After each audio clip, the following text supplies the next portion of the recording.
নেপালের পরিস্থিতি কী ছিল, নেপালের আইনশৃঙ্খলা পরিস্থিতি কী ছিল আমরা জানতাম না। বাট অনেক ভাঙচুরের এবং রাইটিংয়ের ছবি এবং চিত্র আমরা দেখেছিলাম।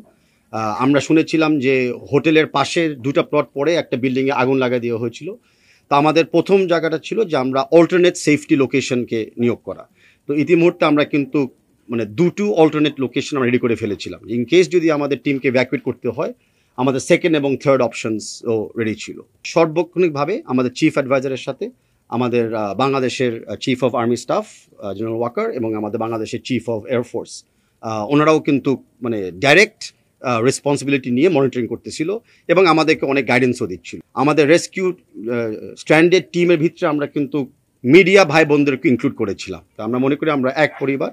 আর আমাদের টিম জাস্ট ডন্ট মিন যে 11টা বা 23টা প্লেয়ার। আমাদের টিম মিনস যারা যারা এই জায়গায় জড়িত আছে, বাংলাদেশ এয়ারফোর্সকে অ্যান্ড বিশেষ করে বাংলাদেশ মিলিটারিকে অ্যান্ড স্পেসিফিকলি আর্মড ফোর্স ডিভিশনকে এরকমভাবে সাকসেসফুলি আমাদের স্ট্যান্ডার্ড প্লেয়ার, অফিসিয়ালস এবং মিডিয়া ভাই বোনদেরকে দেশে ফেরত আনার জন্য। আপনারা জানেন যে এরকম একটা সময় সবচেয়ে ইম্পর্ট্যান্ট টাস্ক অ্যান্ড চ্যালেঞ্জটা হলো আসল তথ্য এবং ফেক তথ্যকে মানে সেপারেট করা। আমরা বাংলাদেশে বসে অনেক কিছুই শুনতেছিলাম, কেউ হোয়াটসঅ্যাপে পাঠাচ্ছে, কেউ ফেসবুকে পোস্ট করতেছে, কেউ ফোনে বলছে। তো আসলে সিচুয়েশনটাকে আমরা আগে বিবেচনা করতে একটু মানে চ্যালেঞ্জটা প্রথমে আমি মিট করেছিলাম। সেখানে অফকোর্স চিফ অ্যাডভাইজার্স অফিস থেকে শুরু করে বাংলাদেশের মিনিস্ট্রি অফ ফরেন অ্যাফেয়ার্স, বাংলাদেশের ministry of youth and sports, national sports council and বিশেষ করে আমাদের দূতাবাস in Kathmandu, even backup plan বা কি বলে প্যারালেল প্ল্যান হিসেবে বাংলাদেশ বিমান, ওনারাও কিন্তু এই পুরো টিমে অন্তর্গ্রহণ করেছিলেন। তো আমাদের এখানে প্রথম ওয়ারিটা ছিল যে আমাদের যেই কন্টিজেন্ট যারা ছিলেন, অ্যান্ড এডিশনালি যখন আমরা একটা রেস্কিউ মিশনের প্ল্যানিং করতেছিলাম, আমরা তো বাকি বাংলাদেশিদেরকেও স্ট্যান্ড রাখতে পারি না। তো তখন আমাদের বিবেচনা ছিল যে আমরা কয়জনকে এই রেস্কিউ মিশনে আমরা জড়িত করব। নেপালের পরিস্থিতি কী ছিল, নেপালের আইনশৃঙ্খলা পরিস্থিতি কী ছিল আমরা জানতাম না। বাট অনেক ভাঙচুরের এবং রাইটিংয়ের ছবি এবং চিত্র আমরা দেখেছিলাম। আমরা শুনেছিলাম যে হোটেলের পাশের 2টা প্লট পরে একটা বিল্ডিংয়ে আগুন লাগিয়ে দেওয়া হয়েছিল। তো আমাদের প্রথম জায়গাটা ছিল যে আমরা অল্টারনেট সেফটি লোকেশনকে নিয়োগ করা।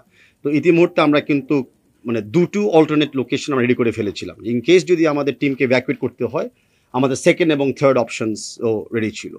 নেপালে যখন সিভিল অথরিটি নেপাল যখন এয়ারপোর্টটাকে সেফ ল্যান্ডিংয়ের জন্য ঠিক করতে পেরেছে এবং ওয়েদার পারমিটিং, যেটা আমাদের সবারই হাতের বাইরে, এই 3টা কোঅর্ডিনেশন করার পরে আমাদের বাংলাদেশ এয়ারফোর্স কিন্তু এয়ারবর্ন হয়েছিল অ্যান্ড খুব অল্প সময় আমাদের প্লেয়ারদেরকে এবং মিডিয়া অফিসারদেরকে কিন্তু ফেরত নিয়ে এসেছিল।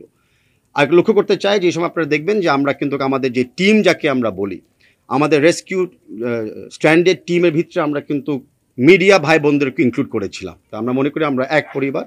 আর আমাদের টিম জাস্ট ডন্ট মিন যে 11টা বা 23টা প্লেয়ার। আমাদের টিম মিনস যারা যারা এই জায়গায় জড়িত আছে।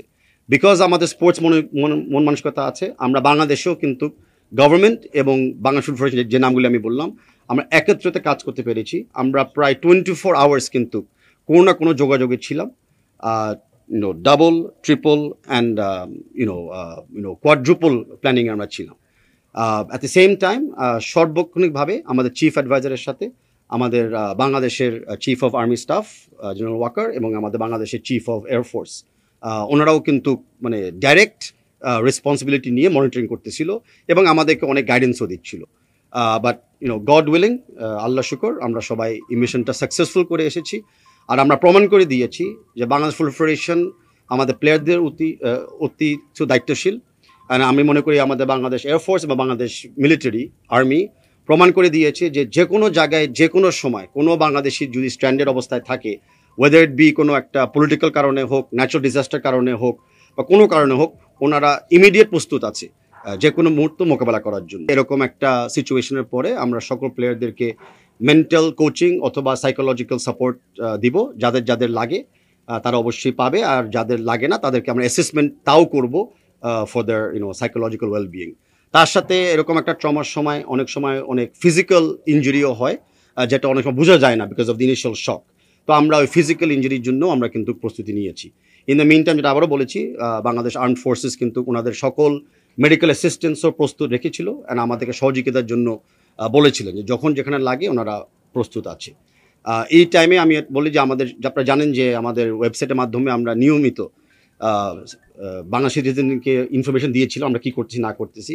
তার পিছনে একটা বড় অবদান ছিল আইএসপিআরের, যারা এগেন আমি বললাম যে আসল তথ্যটাকে খুঁজে এবং প্রস্তুতি তথ্যটাকে সবসময় আমাদেরকে ইনফর্ম করেছিল এবং মিডিয়া মাধ্যমে সবাইকে ইনফর্ম করেছিল।